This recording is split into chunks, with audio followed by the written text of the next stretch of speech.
이번에 전시를 하는 것도 이제 단종의 애완이 서린 그 복례산의 운무라는 제목으로 전시를 하는데, 그야말로 어떤 때는 슬픔을 가득 머금은 구름 사이의 햇빛이 단종의 애절한 그 이야기를 들려주는 것 같은 그러한 모습이 펼쳐집니다. 한 20분 정도 올라가면은 그 별마른 중건대 정상 799m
영월 하면은 복례산을 가장 먼저 생각을 하게 되죠. 복례산은 799.8m, 2m가 모자라는 800m 고도에 있는데, 이곳은 오를 때마다 아주 경이로운 그 자연의 환경을 맛볼 수 있습니다. 매일 뜨는 일출의 모습은 어느 하루도 같은 날이 없었습니다. 자주 이곳에 올라와서 정말 자연의 소중한 그 느낌을 그냥 길을 받아내는, 그래서 인생 이막을 정말 멋있게 살아가는 이러한 곳이 바로 영월이 아닌가 생각을 합니다. 어떻게 보면 영월의 기초라는 것은 영월의 미디어 기자박물관을 운영하는 것 이상으로 이러한 자연을 함께 할 수 있다는 것이 큰 축복이 아닌가 생각을 하고 있습니다. 여기 보여지는 태백산 줄령에 굽이굽이 묻혀있는 운해는 우리들에게 또 다른 그 자연의 소중한 가치를 이야기하고 있죠. 사진과 영상을 다루는 제 입장에서는 많은 사람들이 이곳에 와서 정말 자연 속에서 힐링할 수 있는 그런 시간을 갖기를 권유를 하고 있습니다. 영월은 아름다운 곳이고, 영월은 소중한 자연을 그대로 간직한 아주 법의 보물이라고 저는 생각을 합니다.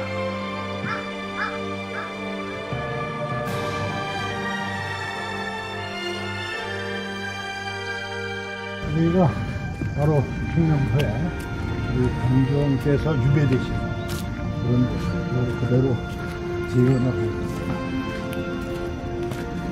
여기는 이제 단종을 모셨던 그 궁녀들이 이곳에서 이제 기거를 하면서 단종을 모셨던 그런 곳이죠. 단종이 계셨던 곳은 이쪽에 살짝.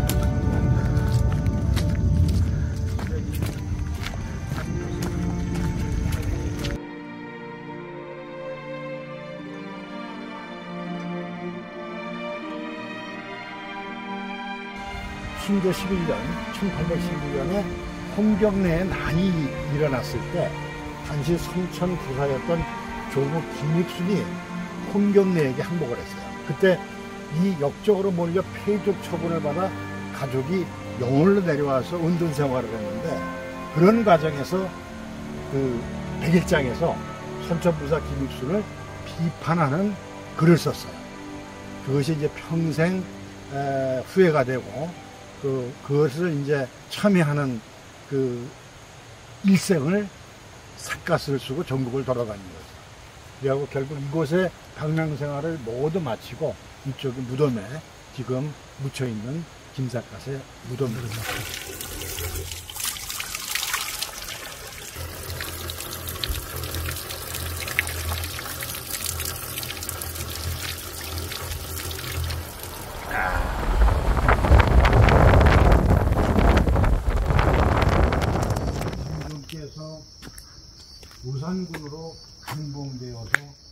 영월 청룡포 유백길에 고개를 오르셔서 지는 해를 보고 큰 절을 했던 그러한 장소입니다. 단종께서는 고개를 들지 못하고 눈물을 삼키며 서산의 기운은 해를 향해 큰 절을 올렸다고 하여 배일치라는 이름으로 전해지는 곳입니다. 이 수수로 인해서 그 영월의 농가가 굉장히 수익도 많이, 농가 수익을 많이 올리는 그러한 곳으로 되어 있죠. 요거 보세요. 요거는 사과가 밑에까지 내려 있죠. 이게 가족들이 와서 실질적으로 사과를 따는 체험을 하는 그 농가로서도 요새 영월이 사랑받고 있습니다. 가족들이 함께.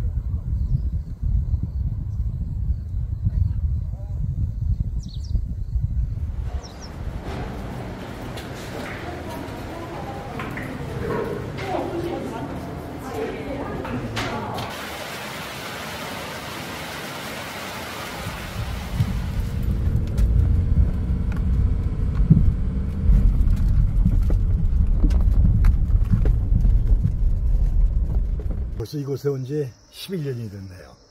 2011년 5월 24일 날 영월 미디어 기자박물관을 개관을 해서 지금까지 운영을 하고 있습니다. 평생 기자 생활을 하다가 노후에 어떻게 지낼까 여러 가지 생각을 하다가 농촌에 귀촌하는 것도 굉장히 좋겠다.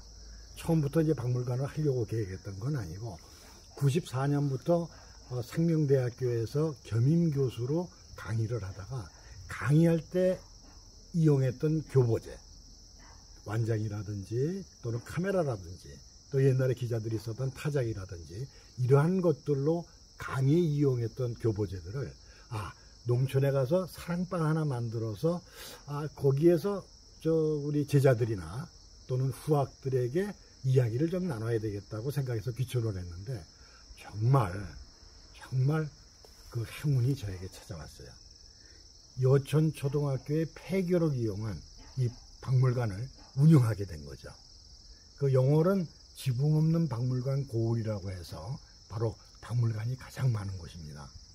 이 폐교에서 제가 기자들이 어떻게 생활을 해왔고 우리나라 신문의 역사는 어떻게 됐는지 또 우리나라 방송은 어떻게 시작이 됐는지 이러한 것들을 우리 학생들이 보고 배울 수 있는 공간으로 만들어 놨죠.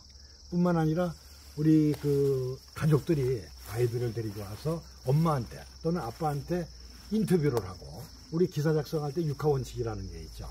그래서 육하원칙에 대한 이야기도 같이 나누면서 바로 이 미디어 기자박물관에서 가족들 간의 소통의 이야기를, 소통의 그 소중한 이야기들을 함께 할 수 있도록 이 박물관을 운영을 하고 있습니다. 여기 야외 전시장에 걸려 있는 사진이 우리나라의 민주화운동 1987년 6월 항쟁이라고 얘기를 하죠. 6월 항쟁의 그 현장을 취재했던 모습들입니다.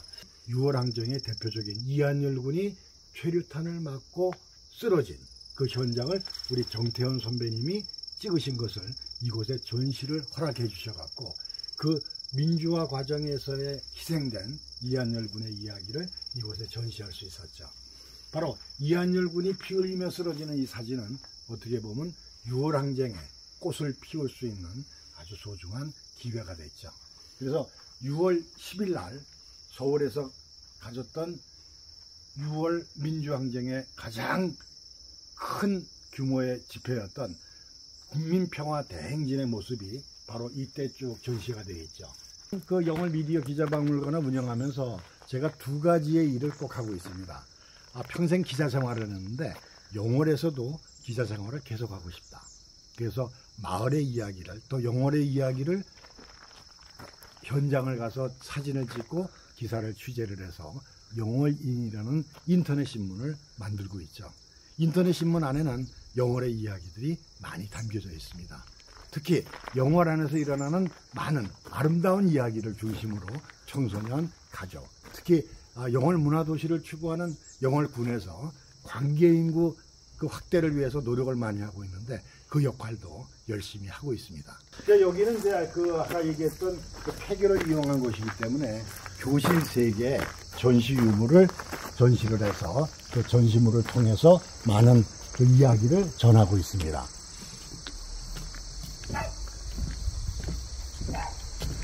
옛날에 여기가 운동장이었고요. 아주 작은 교실 3개에서 우리 6개 학년이 같이 공부를 했죠. 여기에 있는 이 카메라는 굉장히 긴 망원 렌즈인데, 이 망원 렌즈를 갖고 자연 생태계의 모습이라든지 또는 옛날에 백령도에서 일어났던 포격 사건, 멀리 가까이 갈 수 없는 사진은 바로 이러한 망원 렌즈를 이용해서 현장을 취재를 했던 그런 장비들입니다. 그리고 여기 보면은 우리가 1970년 8월 15일 바로 3일 고가도로와 그 다음에 남산 1호 터널을 개통식을 가졌죠. 여기 빨간 도장이 있는 것은 청와대 경호실에서 이 도장을 찍었는데, 이때 이 도장을 찍은 완장을 갖고 있지 않으면은 박정희 대통령 유경수 여사의 테이프 코팅하는 주변을 갈 수가 없었죠. 이 완장은 대통령 가까이서 취재하는 것이 아니라 그 주변에 들어갈 수 있는 취재 완장이었고요. 기자들이 직접 대통령 가까이 가려면 근접 촬영이라는 또 완장이 따로 있습니다. 그래서 근접 촬영을 완장을 차야지만 박정희 대통령과 유경수 여사가 테이프 커팅을 하는 그 현장을 취재할 수 있었죠. 6월 항쟁이라는 민주화운동 취재 현장은 그야말로 최루탄과 또는 돌멩이들이 난무하는 그러한 현장이었기 때문에 반드시 이 헬멧을 쓰고 취재를 했어야 됩니다. 그때 당시 헬멧을 미처 준비하지 못했던 기자들이 4명의 기자가 두개골이 함몰되는 이러한 어려움을 겪기도 했죠. 요즘에는 재난재해 현장에서도 기자들이 반드시 이 헬멧을 사용하고 그 현장을 취재하는 모습을 TV 화면에서 많이 보시게 될 겁니다. 그만큼 기자들이 현장 위험한 지역에서의 취재는 자기 스스로 보호하기 위한 기본적인 노력을 해야 된다는 것을 우리 학생들에게 이야기를 하고 있죠.